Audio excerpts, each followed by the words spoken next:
નમસ્કાર, આપ જોઈ રહ્યા છો નેશન પ્લસ ન્યૂઝ. હું છું આપની સાથે હેતલ ભગત.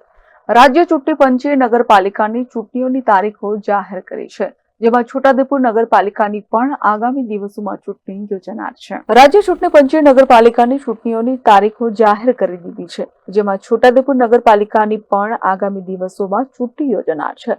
નગરપાલિકાની ચૂંટણીઓને લઈને છોટાઉદેપુર શહેર ભાજપ પ્રમુખ અંકુરભાઈ પંચુલીએ પ્રતિક્રિયા આપી હતી. શહેર ભાજપ પ્રમુખ અંકુરભાઈ પંચુલીએ જણાવ્યું હતું કે આ વખતે છોટાઉદેપુર નગરપાલિકાની અંદર ભારતીય જનતા પાર્ટીનું બોર્ડ બેસાડીશું. એ વિશ્વાસ સાથે આ વખતની અમે ચૂંટણી લડીશું. આજરોજ નગરપાલિકાઓની ચૂંટણી જાહેર થયેલ છે, ત્યારે છોટાઉદેપુરની પણ નગરપાલિકાની ચૂંટણી છે. ત્યારે ભારતીય જનતા પાર્ટી સંપૂર્ણપણે પૂર્ણ તૈયારી સાથે મેદાનમાં ઉતરશે અને આ વખતે છોટાઉદેપુર નગરપાલિકાની અંદર ભારતીય જનતા પાર્ટીનું બોર્ડ અમે બેસાડીશું. એ વિશ્વાસ સાથે અમે આ વખતની ચૂંટણી લડીશું. હા, તે ટાઈમે શું હતું કે બસપા અને કોંગ્રેસ મિક્સ થઈને સરકાર ચલાવતા, જેથી વિકાસના કામો થતા ન હતા.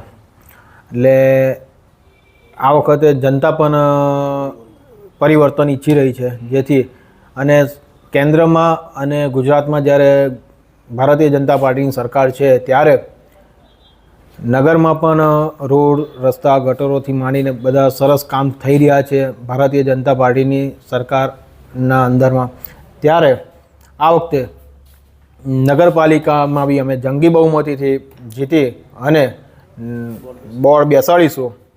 એ આશા સાથે અમે મેદાનમાં ઉતરીશું. Rehan Patel, nation plus news, Chhota Udaipur. સમાચારોના સતત અપડેટ મેળવવા માટે અમારી નેશન પ્લસ ન્યૂઝની યુટ્યુબ ચેનલને સબસ્ક્રાઇબ કરો, બેલ આઇકન દબાવો અને જોડાયેલા રહો ફેસબુક